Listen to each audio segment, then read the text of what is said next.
പരിശുദ്ധ നാമം വാഴ്ത്തപ്പെടുമാറാട്ടെ. അനുഗ്രഹിക്കപ്പെട്ട ഒരു നല്ല ദിവസം കൂടെ കർത്താവ് നമുക്ക് തന്നതിനായി നമുക്ക് ദൈവത്തെ സ്തുതിക്കാം.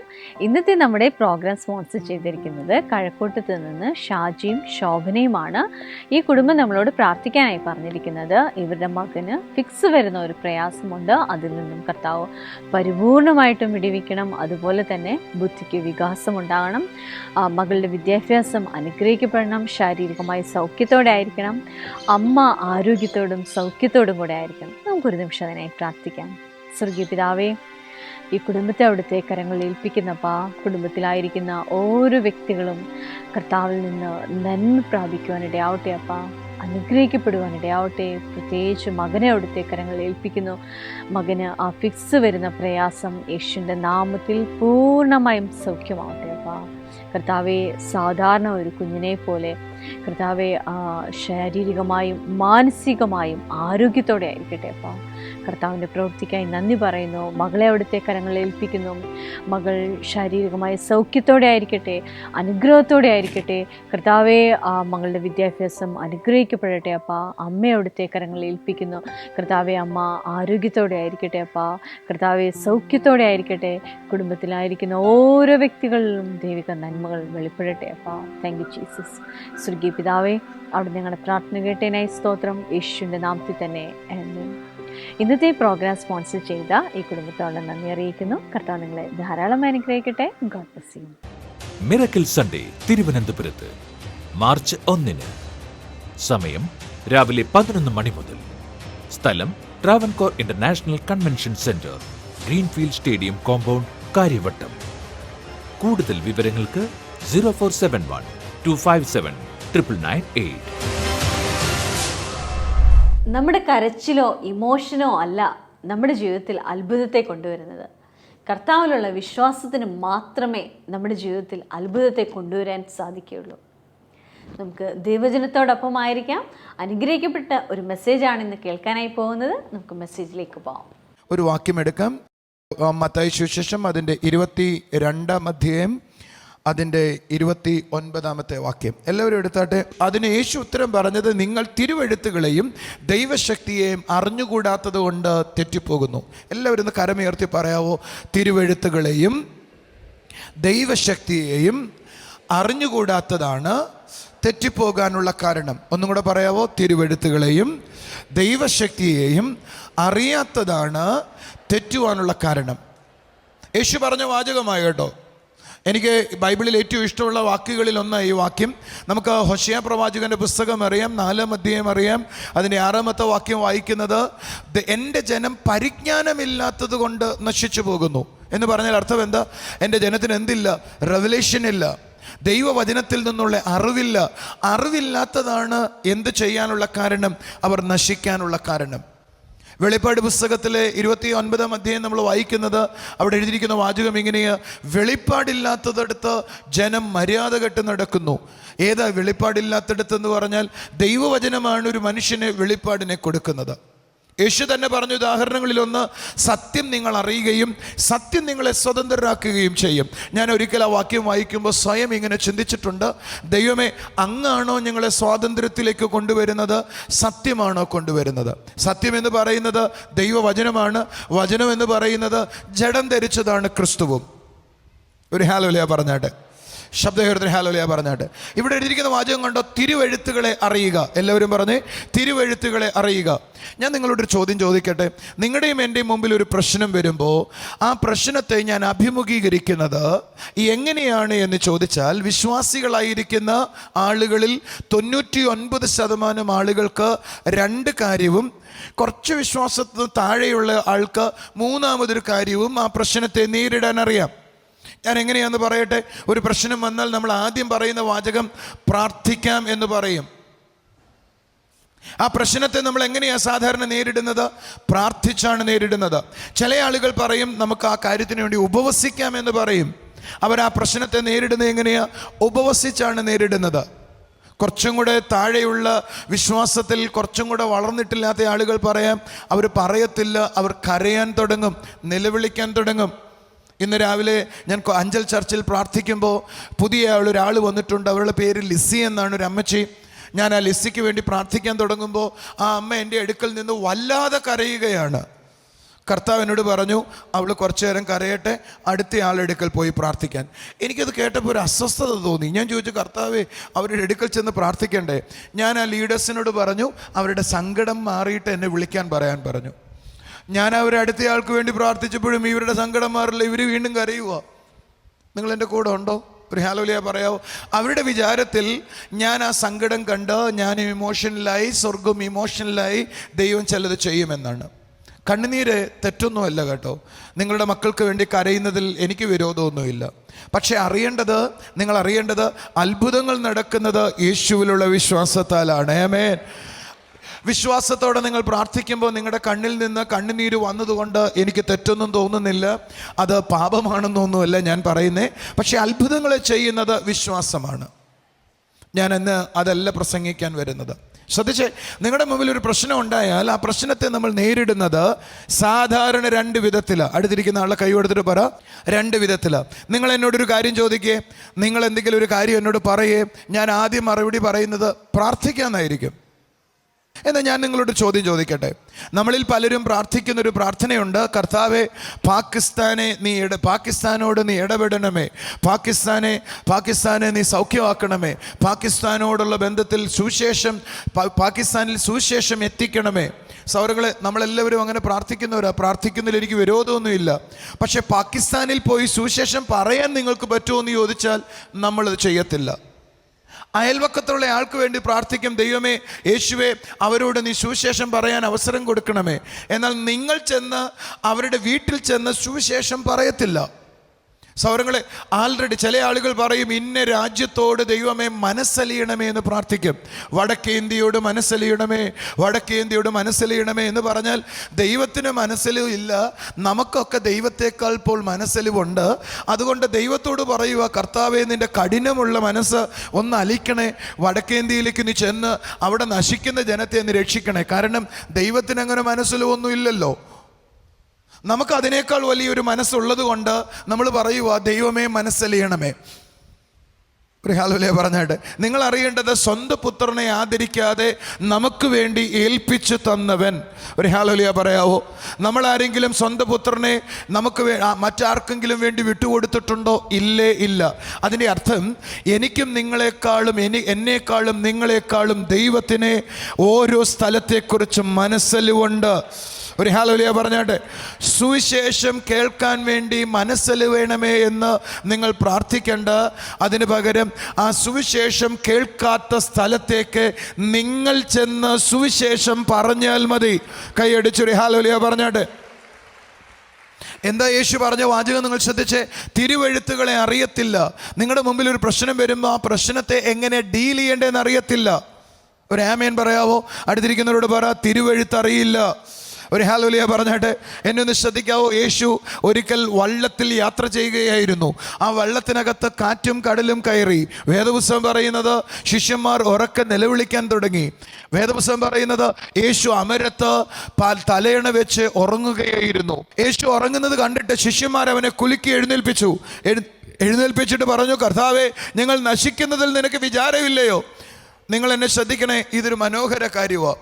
ഞാൻ പലപ്പോഴും ചിന്തിക്കാറുണ്ട്, നമ്മുടെ മലയാളി വിശ്വാസിയാണെങ്കിൽ ആ കാറ്റും കോളിൻ്റെ ഇടയിൽ നമുക്കെല്ലാവർക്കും കൂടെ ഉപവസിക്കാം എന്ന് പറഞ്ഞേനെ. ഞാൻ നിങ്ങളോട് പറയട്ടെ, ഉപവസിക്കാൻ 3 ദിവസമല്ല, 3 മിനിറ്റ് നിങ്ങൾക്ക് സമയം കിട്ടത്തില്ല, വെള്ളം മുങ്ങിച്ചാകും. ഒരു ഹല്ലേലൂയ പറഞ്ഞാട്ടെ. അയ്യോ, നമുക്ക് പ്രാർത്ഥിക്കാം. സഹോദരങ്ങളെ, യേശു കർത്താവ് ആ വെള്ളത്തിൻ്റെയും കാറ്റിൻ്റെയും നടുവിൽ പ്രാർത്ഥിക്കുകയല്ല ചെയ്തത്. അതിന് നടുവിൽ എഴുന്നേറ്റിട്ട് കാറ്റിനോടും കടലിനോടും ശാന്തമാകാൻ കൽപ്പിക്കുകയാണ് ചെയ്തത്. യേശു പ്രാർത്ഥിക്കുകയല്ല ചെയ്തത്. അടുത്തിരിക്കുന്ന ആളെ കൈ കൊടുത്തിട്ട് പറഞ്ഞ, യേശു എന്ത് ചെയ്തില്ല? പ്രാർത്ഥിച്ചില്ല. ഹല്ലേലൂയ. നിങ്ങൾക്ക് ഇതുപോലൊരു പ്രശ്നം വന്നാൽ നമ്മൾ എങ്ങനെയാണ് അതിനെ ഡീൽ ചെയ്യുക?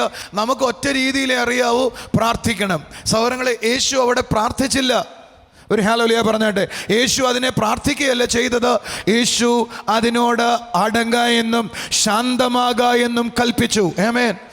യേശു പറഞ്ഞൊരു ഉദാഹരണങ്ങളിൽ പ്രധാനമായ ഒരു ഉദാഹരണം യേശു പറഞ്ഞു, നിങ്ങളുടെ മുമ്പിൽ ഒരു മല വെളിപ്പെട്ടാൽ, നിങ്ങളുടെ മുമ്പിൽ ഒരു അത്തി വെളിപ്പെട്ടാൽ, ആ അത്തിയുടെ മുമ്പിൽ, മലയുടെ മുമ്പിൽ 3 ദിവസം ഉപവസിച്ച് പ്രാർത്ഥിച്ചാൽ മതി എന്നല്ല കർത്താവ് പറഞ്ഞേ. ആ മലയോട് കടലിൽ പോയി പതിക്കാൻ ഹൃദയത്തിൽ സംശയിക്കാതെ വിശ്വാസത്തോടെ ആ മലയോട് കടലിൽ പോയി പതിക്കാൻ പറഞ്ഞാൽ അത് നിങ്ങളെ അനുസരിക്കും. സൗരങ്ങളെ അടുത്തിരിക്കുന്ന ആളുടെ കൈ കൊടുത്തിട്ട് പറ, എല്ലാ കാര്യത്തിനും പ്രാർത്ഥനയല്ല സൊല്യൂഷൻ. ഹല്ലേലൂയ. ശബ്ദം ഉയർത്തി പറയണേ, എല്ലാ കാര്യത്തിനും എന്തല്ല? പ്രാർത്ഥനയല്ല സൊല്യൂഷൻ. ഞാനൊരിക്കൽ ഒരു വീട്ടിൽ ചെന്ന് ആരാധിക്കുക, ഒരു പാട്ടുപാടി ആരാധിക്കുകയാണ്. ആ പാട്ടുപാടി ആരാധിക്കുന്നതിൻ്റെ ഇടയിൽ അവിടെയുള്ളൊരു കൊച്ചിൻ്റെ മേൽ നിന്നൊരു പൈശാചിക ഉപദ്രവം ഇളകി. ഞങ്ങൾക്ക് എന്താ ചെയ്യേണ്ടതെന്ന് അറിയത്തില്ല. ഞങ്ങളെല്ലാവരും ചെയ്തത് കൈ കോർത്ത് പിടിച്ച് പ്രാർത്ഥിക്കാൻ തുടങ്ങി. കൈ കോടിച്ചെടുത്ത് പ്രാർത്ഥിക്കാൻ തുടങ്ങി. എത്ര പ്രാർത്ഥിച്ചിട്ടും ആ ഭൂതം പോയില്ല. അത് കിടന്ന് ബഹളം വയ്ക്കുക. പ്രാർത്ഥിക്കുന്നതിനും പാടുന്നതിനനുസരിച്ചും ബഹളം വയ്ക്കുക.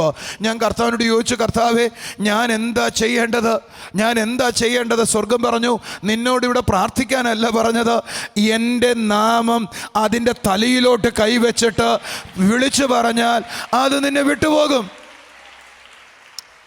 Are you listening to me? സൗരങ്ങളെ, നമ്മുടെ പ്രശ്നം എന്നാണെന്നറിയോ? ആ ഭൂതത്തെ കണ്ടിട്ട് നമ്മൾ പ്രാർത്ഥിക്കണമെന്നല്ല കർത്താവ് പറഞ്ഞേ. ആ ഭൂതത്തോട് യേശുവിൻ്റെ നാമത്തിൽ പുറത്താകാൻ വിളിച്ചു പറയാനാണ് പറഞ്ഞത്. എന്ന് പറഞ്ഞാൽ ഒരു പ്രശ്നത്തെ നേരിടുമ്പോൾ ആ പ്രശ്നത്തെ എങ്ങനെയാണ് ഞാൻ ഹാൻഡിൽ ചെയ്യേണ്ടതെന്ന് വേദപുസ്തകം പറയുന്നതെന്ന് മനസ്സിലാക്കുന്നതിനെയാണ് തിരുവെഴുത്തുകളെ അറിയുക എന്ന് പറഞ്ഞാൽ. നമ്മുടെ മുമ്പിൽ ഒരു പ്രശ്നം വരാവോ? യെസ്, വരാം. ആ പ്രശ്നം വരുമ്പോൾ എന്ത് ചെയ്യണമെന്ന് നിങ്ങൾക്കറിയത്തില്ല. നമ്മൾ മിക്കവാറും എല്ലാത്തിനും നമുക്കൊരു സൊല്യൂഷനേ ഉള്ളൂ, പ്രാർത്ഥിക്കാം. എല്ലാത്തിനും ഒരു സൊല്യൂഷൻ അല്ല പ്രാർത്ഥന. നിങ്ങളുടെ മുമ്പിൽ ഒരു ഭൂതം പിടിച്ചൊരാൾ വരുമ്പോൾ അതിൻ്റെ മേൽ കൈവച്ച് പ്രാർത്ഥിച്ചുകൊണ്ടിരിക്കാനല്ല കർത്താവ് പറഞ്ഞത്. അതിനെ കൈവച്ച് യേശുവിൻ്റെ നാമത്തിൽ അതിനെ പുറത്താക്കണം. അതിനെ കൽപ്പിക്കുകയാണ് വേണ്ടത്. നമ്മുടെ പ്രശ്നം എന്നാണെന്നറിയാവോ?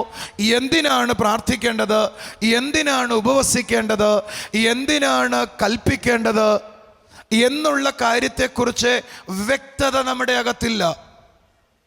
യേശു പറയുക, തിരുവെഴുത്തുകളെ നിങ്ങൾക്ക് എന്ത് ചെയ്യത്തില്ല? അറിയത്തില്ല. ഒരു ഹല്ലേലൂയ പറഞ്ഞാട്ടെ.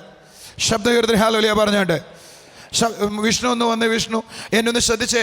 ഒരിക്കൽ യേശു കർത്താവ് കുരുടനായ ഒരു മനുഷ്യന് വേണ്ടി പ്രാർത്ഥിക്കുക. നിങ്ങൾ എന്നെ ശ്രദ്ധിച്ച് കേൾക്കണമേ. യേശു കർത്താവ് കണ്ണിൻ്റെ മേൽ കൈവച്ചിട്ട് ഇങ്ങനെ പ്രാർത്ഥിച്ചു. യേശു കർത്താവ് കണ്ണ് തുറക്കുവാനായി പ്രാർത്ഥിച്ചു. എന്നിട്ട് യേശു ചോദിച്ച ചോദ്യം നിങ്ങൾ ശ്രദ്ധിക്കണേ. അവനോട് യേശു ചോദിക്കുക, നീ എന്ത് കാണുന്നു എന്നാ യേശു ചോദിച്ചേ. ശ്രദ്ധിക്കുന്നോ? യേശു ചോദിച്ച ചോദ്യം എന്താ? നീ എന്ത് കാണുന്നു? നമ്മളാണ് എന്നെ ചോദിക്കുന്ന പറയാ, കാണാവോ എന്ന് ചോദിക്കും. നിങ്ങൾക്ക് മനസ്സിലാകുന്ന പറയുന്നേ. നമ്മൾ കണ്ണിലോട്ട് കൈവച്ചിട്ട് യേശുവിൻ്റെ നാമത്തിൽ കണ്ണ് തുറക്കട്ടെ എന്ന് പറയും. എന്നിട്ട് പറയും, കാണാവോടെ. അങ്ങനെയല്ലേ നമ്മൾ അതിനെ ഹാൻഡിൽ ചെയ്യുന്നത്. എന്നാൽ യേശു കാണാവോടെ എന്നല്ല ചോദിച്ചത് കേട്ടോ. യേശു നീ എന്ത് കാണുന്നു എന്ന് ചോദിച്ചു.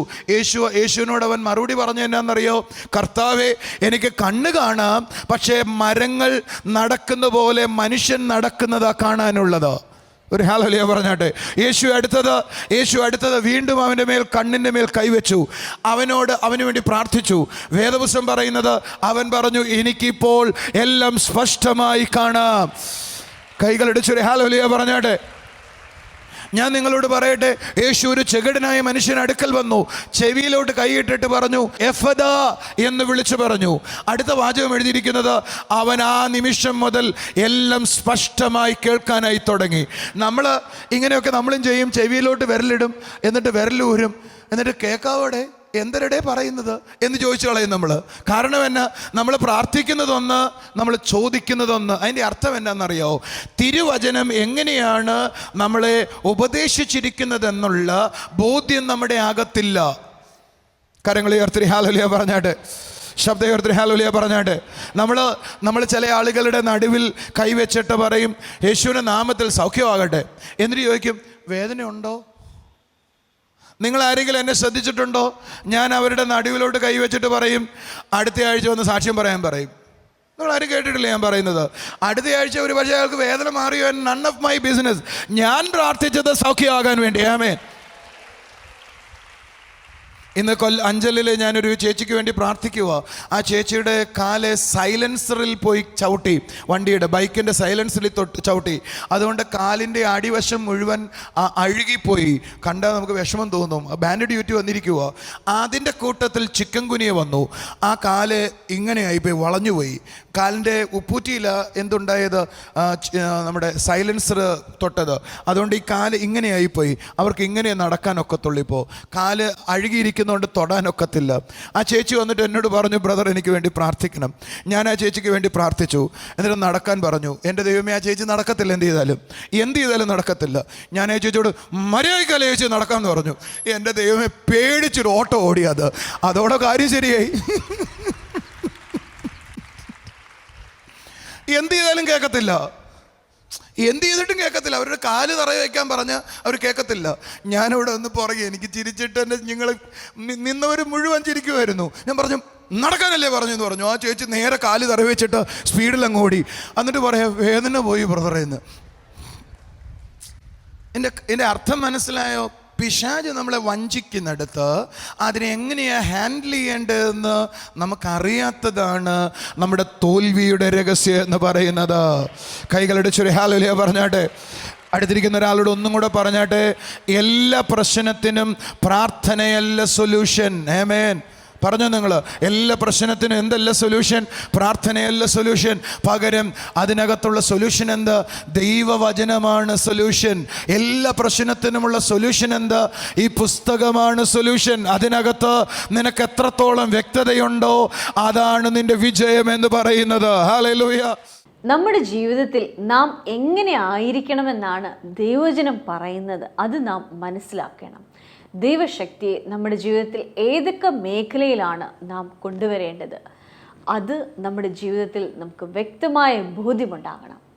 നമ്മുടെ ജീവിതത്തിൽ ദൈവവചന റെവലേഷൻ ഉണ്ടാകുന്നുവെങ്കിൽ നമ്മളെ നശിപ്പിക്കുവാൻ ആർക്കും സാധിക്കത്തില്ല. കർത്താവ് നമ്മളെ ഓരോരുത്തരെയും സഹായിക്കട്ടെ. ദൈവവചനത്തോടൊപ്പം നമുക്ക് സമയം ചെലവഴിക്കാം. അനുഗ്രഹിക്കപ്പെട്ട സാക്ഷ്യങ്ങൾ കാണാം.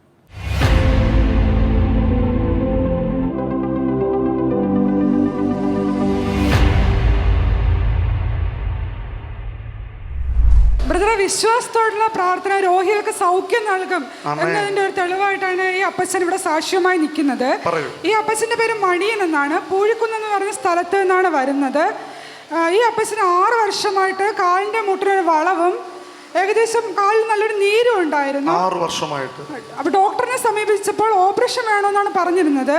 ഈ അപ്പച്ചൻ വിശ്വാസത്തോടെ TV കണ്ട് പ്രാർത്ഥിച്ചുകൊണ്ടിരുന്നപ്പോൾ ഈ അപ്പച്ചന്റെ കാലിലെ നീരെല്ലാം പൂർണ്ണമായി മാറിയെന്നാണ് ഈ അപ്പച്ചൻ സാക്ഷ്യപ്പെടുത്തുന്നത്. പൂർണ്ണമായിട്ട് സൗഖ്യമായി. TV കണ്ടുകൊണ്ടിരിക്കുമ്പോഴാണ് ഇതെല്ലാം കണ്ടുകൊണ്ടിരുന്നത്. അപ്പച്ചൻ TV കണ്ടുകൊണ്ടിരിക്കുമ്പോൾ 6 വർഷമായിട്ടുള്ളത് അല്ലേ? 6 വർഷമായി. അപ്പോഴും പാറശാല കൊണ്ടുപോകാൻ പറഞ്ഞ് മുട്ടു ആപ്പറേഷത്തിന് കൊണ്ടുപോകാൻ. അപ്പോഴും നമ്മൾ പോയില്ല. പിന്നെ അങ്ങനെ കുറച്ചൊക്കെ കൊണ്ട് നടന്നു. ഇപ്പോഴും പിന്നെ തീരെ വയ്യാതായി. അങ്ങനെയാണ് നമ്മുടെ TV കണ്ടത്. TV കണ്ടുകൊണ്ടിരിക്കുമ്പോൾ അവിടെ പ്രാർത്ഥിച്ചു, വിശ്വാസത്തോടെ ഏറ്റെടുത്തു. 6 വർഷമായ കാലിലെ പ്രയാസം യേശു പൂർണ്ണമായിട്ടും സൗഖ്യമാക്കി. ഒന്ന് ചുണയോടെ കൈകളടിച്ച് കർത്താവിനെ സ്തുതിച്ച്. വലിയ സൗഖ്യമാണ് പറയുന്നത്. ഒട്ടും വയ്യായിരുന്നു, പക്ഷെ TV കണ്ടുകൊണ്ടിരിക്കുന്നതിൻ്റെ ഇടയിൽ കർത്താവ് തൊട്ടു. ബ്രദർ, ഈ ആൻറ്റിയുടെ പേര് ശോഭന കുമാരി എന്നാണ്. വെള്ളായണി എന്ന സ്ഥലത്ത് നിന്ന് വരുന്നു. ആൻറ്റിക്ക് നട്ടല് വേദന, അസ്ഥികൾ, ജോയിൻസ് എല്ലാം വേദനയായിരുന്നു. 5 കൊല്ലമായിട്ട് ആൻറ്റി ആ ബുദ്ധിമുട്ടുമായിട്ട് നടക്കുകയായിരുന്നു. 5 കൊല്ലം. കഴിഞ്ഞ ഫെബ്രുവരി മാസം ജോൺ വാറിന്റെ മീറ്റിംഗ് കാണുകയും TV പ്രോഗ്രാമിനിടെ പ്രാർത്ഥിച്ച് വിശ്വാസത്തോടെ പ്രാർത്ഥിച്ചപ്പോൾ ആൻറ്റിക്ക് പൂർണ്ണമായി സൗഖ്യം കിട്ടിയെന്നാണ് ആൻറ്റി പറയുന്നത്. പൂർണ്ണമായിട്ട് സൗഖ്യമായി. 5 കൊല്ലമായിട്ട് പ്രയാസമായിരുന്നു, ഭയങ്കര വേദനയായിരുന്നു. സഹോദരി പ്രാർത്ഥിച്ചത് അതോടെ അങ്ങ് മാറി. സോളി സിസ്റ്റർ പ്രാർത്ഥിക്കുമ്പോഴാണ് സൗഖ്യമായത്. നമ്മുടെ TVയിൽ സോളി സിസ്റ്റർ പ്രാർത്ഥിക്കുമ്പോൾ 5 കൊല്ലമായിട്ടുള്ള ശരീരവേദന പൂർണ്ണമായിട്ട് യേശു സൗഖ്യമാക്കി. കിടക്കുകയായിരുന്നു. അപ്പോഴേ പേരും പറഞ്ഞു, നൈറ്റിയുടെ കളറൊക്കെ പറഞ്ഞപ്പോഴാണ് പെട്ടെന്ന് പിടികിട്ടി എന്നെയാണെന്ന്. വേദന സഹിക്കാൻ വയ്യാതെ കിടന്നതായിരുന്നു. ഒന്ന് ശ്രദ്ധിച്ച്, സിസ്റ്റർ പ്രാർത്ഥിക്കുമ്പോൾ 2-3 കാര്യങ്ങൾ പറഞ്ഞു. ഒന്ന്, ഇവർ സെറ്റിയിൽ കിടക്കുകയായിരുന്നു. ഇവരുടെ നൈറ്റിയുടെ കളറടക്കം പറഞ്ഞാണ് പ്രാർത്ഥിച്ചത്. പേരും പറഞ്ഞു, നൈറ്റിയും പറഞ്ഞു. പക്ഷെ പൂർണ്ണമായിട്ട് സൗഖ്യമായി. 5 കൊല്ലമായ ജോയിൻസ് വേദന കർത്താവ് എടുത്തു മാറ്റി. ഒന്ന് കൈകളെ അടിച്ച് കർത്താവിനെ സ്തുതിച്ച്. വേദന നീറ്റൽ പോലെയായിരുന്നു. ഞാൻ മാർച്ച് 30 അവിടെ കാര്യമായിട്ട് വന്ന് ബ്രദറിനോട് പറഞ്ഞു, ബ്രദർ അത് പ്രാർത്ഥിച്ച് സുഖമാക്കി. എല്ലാ ഞായറാഴ്ച നമ്മുടെ കാര്യവട്ടത്ത് മീറ്റിംഗ് നടക്കുകയാണ്. അമ്മ അവിടെ വന്നു, പൂർണ്ണമായിട്ട് മാറിപ്പോയി. ബ്രദറെ, വിശ്വാസത്തോടുള്ള പ്രാർത്ഥന രോഗികൾക്ക് സൗഖ്യം നൽകുമെന്ന് എന്നൊരു അത്ഭുത സാക്ഷ്യമായിട്ടാണ് ഈ അമ്മ നമ്മുടെ മുന്നിലായിരിക്കുന്നത്. ഈ അമ്മയുടെ പേര് വിജയകുമാരി എന്നാണ്. പുന്നമൂട് എന്ന് പറഞ്ഞ സ്ഥലത്ത് നിന്നാണ് വരുന്നത്. ഈ അമ്മയ്ക്ക് ഏകദേശം 6 വർഷമായിട്ട് വലത് കാലിൻ്റെ ആംഗിൾ ഭാഗത്ത് നല്ല വേദന ഉണ്ടായിരുന്നു. വേദന വലത് കാലിന്. അങ്ങനെ ഈ അമ്മ മെഡിക്കൽ കോളേജ് ട്രീറ്റ്മെൻറ്റിലൊക്കെ ആയിരുന്നു. അപ്പോൾ ഡോക്ടർ പറഞ്ഞെന്ന് വെച്ചാൽ കാലിൻ്റെ അടിഭാഗത്ത് ആർച്ചിലുള്ള ഒരു കുഴപ്പമാണെന്നാണ് അമ്മയോട് പറഞ്ഞിരുന്നത്. ജൂൺ 30-ാം തീയതി TV പ്രോഗ്രാം കണ്ടുകൊണ്ടിരിക്കുമ്പോൾ ബ്രദർ പറഞ്ഞു വേദനയുള്ള ഭാഗത്ത് വിശ്വാസത്തോടെ പ്രാർത്ഥിക്കാമെന്ന് പറഞ്ഞു. അങ്ങനെ ഈ അമ്മ ആ വേദനയുള്ള ഭാഗത്ത് കൈവച്ച് വിശ്വാസത്തോടെ പ്രാർത്ഥിച്ചപ്പോൾ ഈ അമ്മയ്ക്ക് വേദന സൗഖ്യമായി. ജൂൺ 30-ാം തീയതി ഇരുന്ന് TV കണ്ടുകൊണ്ടിരിക്കുകയായിരുന്നു. അപ്പം ബ്രദർ പറഞ്ഞു വേദനയുള്ള ഭാഗത്ത് കൈവച്ച് പ്രാർത്ഥിക്കാം. അപ്പം ഈ കാലിൻ്റെ ആർച്ചിനാണ് കുഴപ്പമെന്നാണ് ഡോക്ടർ പറഞ്ഞു. കാലിൻ്റെ ആർച്ചിന് പ്രശ്നമുണ്ടായി. ഒന്ന് ശ്രദ്ധിച്ചേ, അമ്മയുടെ കാലിൻ്റെ ആർച്ചിനാണ് കുഴപ്പം. അപ്പോൾ നടക്കുമ്പോൾ ഇങ്ങനെ കുറച്ച് നടന്ന ഡോക്ടർ എന്താ പറഞ്ഞത്? ഡോക്ടറും മരുന്ന് മാത്രം ഗുളികകൾക്ക് തന്നതേ ഉള്ളൂ. അറിയില്ല. പിന്നെ ഞാൻ ആ ഗുളികയൊന്നും കഴിക്കില്ലായിരുന്നു. പ്രാർത്ഥിച്ച് ഇപ്പം ശേഷം ഇപ്പം TV കണ്ടുകൊണ്ടിരിക്കുമ്പോൾ യേശു തൊട്ടു. ഇപ്പോൾ ആർച്ചിൻ്റെ പ്രശ്നം മാറി, ഇപ്പോൾ വേദനയൊന്നും ഇല്ല. ഒന്ന് കരങ്ങളെ അടിച്ച് കർത്താവിനെ സ്തുതിച്ച്. മറ്റേത് ശക്തമായ വേദനയൊക്കെ ആയിരുന്നു അല്ലേ? കാലിങ്ങനെ നടക്കുമ്പം നമ്മൾ മുൻകാലം അമർത്തിയിട്ട് നടക്കുമ്പോൾ മുണ്ടിപ്പോവും. അത് പൂർണ്ണമായിട്ട് സൗഖ്യം. ബ്രദർ, ഈ സിസ്റ്ററിൻ്റെ പേര് ശിവദർശന എന്നാണ്. ഉച്ചക്കട എന്ന സ്ഥലത്ത് നിന്ന് വരുന്നു. ഒരത്ഭുത സാക്ഷ്യമാണ് സിസ്റ്ററിനോട് നമ്മളോട് പങ്കുവെക്കാനുള്ളത്. ഈ സിസ്റ്ററിന് സ്ഥിരമായി തലവേദനയും നെഞ്ചുവേദനയും കഴുത്തുവേദനയും ഉണ്ടായിരുന്നു. അപ്പോൾ പാറശാല ഹോസ്പിറ്റലിൽ കാണിച്ചപ്പോൾ ഡോക്ടർ പറഞ്ഞു പച്ചവെള്ളത്തിൽ കുളിക്കാൻ പാടില്ല എന്ന് പറഞ്ഞു. പച്ചവെള്ളത്തിൽ കുളിക്കാൻ പാടില്ല എന്ന് പറഞ്ഞു. അതുപോലെ തന്നെ എപ്പോഴും ഉറക്കമായിരുന്നു. പരീക്ഷയൊക്കെ എഴുതാനും ഒക്കെ വളരെ ബുദ്ധിമുട്ടിയിരുന്നു ആ കുട്ടി. കഴിഞ്ഞ കാട്ടാക്കട മീറ്റിംഗിൽ നമ്മുടെ ജോൺ ബ്രദറിനെ കണ്ട് പ്രാർത്ഥിക്കുകയും അതിനുശേഷം അത്ഭുതകരമായി അത് വിടിവിക്കപ്പെട്ടു എന്നാണ് ആൻറ്റി. പൂർണ്ണമായിട്ട് സൗഖ്യമായി. എത്ര നാൾ കൊണ്ടുണ്ടായിരുന്നു? മാസത്തിന് മുമ്പേ ഉണ്ടായിരുന്നു. അപ്പം പാറശാല കാണിച്ചപ്പോൾ പച്ചവെള്ളം കുളിക്കരുതെന്ന് പറഞ്ഞു. പിന്നെ സ്ഥിരമായിട്ട് തലവേദന വരും. എപ്പോഴും തലവേദനയാണ്. അപ്പം ഞാൻ ആശുപത്രി പോകുമ്പോൾ വിളിക്കുമ്പോൾ പറയും വരണില്ല, ബ്രദറെ കണ്ട് പ്രാർത്ഥിച്ചതിന് ശേഷം എനിക്ക് സുഖമാകുമെന്നു ഗുളിക കഴിക്കൂല. പിന്നെ ഞാൻ സുഖമാകുന്നതിന് തലയ്ക്ക് ദിവസം ഒരു സ്വപ്നം കണ്ടായിരുന്നു. ബ്രദർ തലയെ കൈ വെച്ച് പ്രാർത്ഥിക്കുന്നതായിട്ടും ബൈബിൾ വായിക്കണമെന്ന് പറയുന്നതായിട്ട് കണ്ട് അതിൻ്റെ പിറ്റേന്ന് മുതൽ തലവേദന ഇല്ല. ഒന്ന് കൈകളെ അടിച്ച് കർത്താവിനെ സ്തുതിച്ച് സന്തോഷത്തോടെ കൈകളെ അടിച്ച്. ഇതൊരു സ്വപ്നത്തിലൂടെ അല്ലേ? ജോൺ ബ്രദർ വന്ന് പ്രാർത്ഥിച്ചു, അല്ല പറഞ്ഞു ബൈബിൾ വായിക്കണം എന്നൊക്കെ സ്വപ്നത്തിലൂടെ പറഞ്ഞു. അതിനുശേഷം ഇപ്പോൾ പച്ചവെള്ളത്തിൽ കുളിക്കും. ഷാമ്പു തേച്ച് എന്ന് കുളിക്കും. ഇപ്പം എന്ന് രാവിലെയും വൈകുന്നേരം എല്ലാം കുളി. ഹല്ലേലൂയ. വലിയ സന്തോഷമാണ്. രണ്ടുപേർക്കും ഭയങ്കര പ്രയാസമായിരുന്നു, പൂർണ്ണമായിട്ടും മാറി. പരീക്ഷ എഴുതിയായിരുന്നു. കഴിഞ്ഞ മാസം ബ്രദറെ കണ്ട് പ്രാർത്ഥിച്ച് റിസൾട്ടിന് ജയിച്ചു. ബ്രദറെ, ഈ സിസ്റ്റർ നമ്മളോട് ഷെയർ ചെയ്ത അത്ഭുത സാക്ഷ്യമാണ്. അതായത് യേശു കർത്താവിന് വെന്റിലേറ്ററിൽ കിടക്കുന്ന കുഞ്ഞുങ്ങളെ പോലും ജീവിതത്തിലേക്ക് തിരിച്ചു കൊണ്ടുവരാൻ കഴിയും എന്ന് പറയുന്ന ഒരു അത്ഭുത സാക്ഷ്യമാണ് ഈ സിസ്റ്റർ നമ്മളോട് ഷെയർ ചെയ്യാനുള്ളത്. ഈ സിസ്റ്ററിന്റെ പേര് അജിത എന്നാണ്. അന്തിയൂർക്കോണം എന്ന സ്ഥലത്ത് നിന്നാണ് വരുന്നത്. ഈ സിസ്റ്റർ സാക്ഷ്യം പറഞ്ഞിരിക്കുന്നത് ഈ സിസ്റ്ററിന്റെ സുഹൃത്തിന്റെ ഒരു കുഞ്ഞിന് വേണ്ടിയിട്ടാണ്. സുഹൃത്തിന്റെ മകളുടെ പേര് പുണ്യ എന്നാണ്. 6 മാസം മാത്രം പ്രായമുള്ള കുഞ്ഞാണ്. പുണ്യ ന്യൂമോണിയ ബാധിച്ച് ഏകദേശം 1 മാസത്തോളം മെഡിക്കൽ കോളേജിലെ വെന്റിലേറ്ററിലായിരുന്നു. അത്ര സീരിയസ് കണ്ടീഷനിലായിരുന്നു. അങ്ങനെ ആയിരിക്കുമ്പോൾ ഈ സിസ്റ്റർ വിശ്വാസത്തോടെ നമ്മുടെ പ്രെയർ ലൈനിൽ വിളിച്ച് പ്രാർത്ഥിക്കുകയും കൂടാതെ കഴിഞ്ഞ ജൂൺ മാസത്തെ കാട്ടാക്കട മീറ്റിൽ അവിടെ വന്ന് പ്രാർത്ഥിക്കുകയൊക്കെ ചെയ്തു. അങ്ങനെ ഈ സിസ്റ്റർ സാക്ഷ്യപ്പെടുത്തുന്നതെന്ന് വെച്ചാൽ പ്രാർത്ഥിച്ച് 3-ാം നാൾ വെന്റിലേറ്ററിൽ നിന്ന് മാറ്റി ഇപ്പം കുഞ്ഞ് പൂർണ്ണമായി സൗഖ്യം പ്രാപിച്ചു എന്നാണ്. കൈകളെ അടിച്ച് കർത്താവിനെ സ്തുതിച്ച്. വലിയ അത്ഭുത സാക്ഷ്യമാണ് അല്ലേ? ആരുടെ കുഞ്ഞാണത്? എൻ്റെ ഒരു സുഹൃത്തിൻ്റെ മകളാണ്. 1 മാസത്തിലേറെ മെഡിക്കൽ കോളേജിലായി. 1 മാസത്തിലേറെ മെഡിക്കൽ കോളേജ് വെന്റിലേറ്ററിൽ കുഞ്ഞ് കിടന്നു. ന്യൂമോണിയ ബാധിച്ച് യാതൊരു മാറ്റവും ഇല്ലായിരുന്നു. നമ്മുടെ കാട്ടാക്കട മീറ്റിങ്ങിന് വന്ന് പ്രാർത്ഥിച്ചു. എല്ലാം വിളിച്ച് പ്രാർത്ഥിച്ചായിരുന്നു. ഇപ്പോൾ സൗഖ്യമായി, വീട്ടിലെത്തിയിട്ടുണ്ട്. ഒന്ന് കൈകളെ അടിച്ച് കർത്താവിനെ സ്തുതിച്ച്. 6 മാസം പ്രായമുള്ള കുഞ്ഞിൻ്റെ വലിയ കാര്യമാണ് കർത്താവ് ചെയ്യുന്നത്. നമ്മുടെ മീറ്റിങ്ങിന് വന്നു, പ്രയർ ലൈനിൽ വിളിച്ച് പ്രാർത്ഥിച്ചു, ന്യൂമോണിയ മാറി, പൂർണ്ണമായിട്ട് സൗഖ്യമായി. നമുക്കൊരു നിമിഷം പ്രാർത്ഥിക്കാം. സ്വർഗീയ പിതാവേ, ഈ പ്രോഗ്രാം കണ്ടുകൊണ്ടിരിക്കുന്ന ഓരോ വ്യക്തികളെയും അവിടുത്തെ കരങ്ങളിൽ ഏൽപ്പിക്കുന്നപ്പോൾ യേശുവിൻ്റെ നാമത്തിൽ കർത്താവെ, അവരായിരിക്കുന്ന സാഹചര്യങ്ങളിൽ കർത്താവെ അവിടുത്തെ റെവലേഷന് ഒത്തവണ്ണം, ദൈവജന റെവലേഷന് ഒത്തവണ്ണം ജീവിതത്തെ പണിയുവാൻ തക്കവണ്ണം സഹായിക്കണമേ എന്ന് പ്രാർത്ഥിക്കുന്ന കർത്താവെ, യേശുപിജ സകലത്തിനും താങ്ങും തണലുമായിരിക്കുന്ന കർത്താവിൻ്റെ കരം യേശുപിജ അവരുടെ ജീവിതത്തിൽ അവർക്ക് വ്യക്തമായി മനസ്സിലാകുവാനിടയായി തീരട്ടെ അപ്പാ. അവിടുത്തെ കൃപയ്ക്കായി നന്ദി പറയുന്നു. Thank you Jesus, thank you Jesus. കർത്താവെ, അവിടുത്തെ സ്നേഹത്തിനായി നന്ദി പറയുന്നപ്പാ. അവിടുന്ന് ഞങ്ങൾക്കായി കരുതിയിരിക്കാൻ നന്ദി പറയുന്നപ്പാ. യേശുപിജ ഇന്നത്തെ ഈ പ്രോഗ്രാം കാണുന്ന കർത്താവെ, ഇൻറ്റേർണൽ ഓർഗൻസ് കംപ്ലൈൻ്റ് ആയിരിക്കുന്ന ആ വ്യക്തികളെ അവിടുത്തെ കരങ്ങളിൽ ഏൽപ്പിക്കുന്നപ്പാ. യേശുവിൻ്റെ നാമത്തിൽ കർത്താവെ, അവിടുത്തെ ശക്തി ആ വ്യക്തികളുടെ മേൽ വ്യാപരിക്കട്ടെ അപ്പാ. കർത്താവെ, ഹാർട്ട് കംപ്ലൈൻ്റ് ആയിരിക്കുന്നവർ സൗഖ്യമാവട്ടെ അപ്പാ. ലിവറിന് പ്രയാസമായിരിക്കുന്നവർ സൗഖ്യമാവട്ടെ അപ്പാ. ലങ്സിന് പ്രയാസമായിരിക്കുന്നവർ സൗഖ്യമാവട്ടെ അപ്പാ. കർത്താവെ, കിഡ്നിക്ക് പ്രയാസമായിരിക്കുന്നവർ യേശുവിൻ്റെ നാമത്തിൽ സൗഖ്യമാവട്ടെ അപ്പാ. യേശുപിജ അവിടുത്തെ കൃപയ്ക്കായി നന്ദി പറയുന്ന കർത്താവെ, എന്നോടൊപ്പം പ്രാർത്ഥിക്കുന്ന ഓരോ കുടുംബങ്ങളെയും അവിടുത്തെ കരങ്ങളിൽ ഏൽപ്പിക്കുന്നു. കർത്താവെ, അവിടുത്തെ ശക്തി വ്യാപരിക്കട്ടെ അപ്പാ. അവിടുത്തെ സൗഖ്യത്തിനായി നന്ദി പറയുന്ന കർത്താവെ, യേശുപിജ സാമ്പത്തികമായി ബിസിനസ്സിൽ ഉയർച്ചയില്ലാതെ വണ്ണം സാമ്പത്തികമായി തകർന്നിരിക്കുന്ന കുടുംബങ്ങളെ അവിടുത്തെ കരങ്ങളിൽ ഏൽപ്പിക്കുന്നു. യേശുവിൻ്റെ നാമത്തിൽ കർത്താവെ, ആ കുടുംബത്തിൽ ദൈവിക സമൃദ്ധി ഉണ്ടാവട്ടെ അപ്പാ. അവരായിരിക്കുന്ന ആ അവസ്ഥയിൽ നിന്നും അവർ ഉയർന്നു വരുവാനിടയാവട്ടെ അപ്പാ. ദൈവിക സമാധാനം കൊണ്ട് ഈ കുടുംബം നിറയപ്പെടട്ടെ അപ്പാ. കർത്താവെ, ഈ പ്രോഗ്രാം കണ്ടുകൊണ്ടിരിക്കുന്ന ഓരോ കുടുംബങ്ങളെയും അനുഗ്രഹിക്കുന്ന പിതാവേ, ക്രിസ്തു യേശുവിനാൽ അവർ അനുഗ്രഹിക്കപ്പെടുമാറാവട്ടെ. Thank you Jesus, thank you Jesus. സ്വർഗീയ പിതാവേ, അവിടെ ഞങ്ങളുടെ പ്രാർത്ഥന കേട്ടേനായി സ്തോത്രം. യേശുവിൻ്റെ നാമത്തിൽ തന്നെ ആമേൻ. നാളെ ഇനി കാണുവരെയും കർത്താവ് നമ്മളെ ഓരോരുത്തരെയും അവൻ്റെ ചിറയും കീഴിൽ മറച്ചു കൊള്ളട്ടെ. God bless you. ആമേൻ.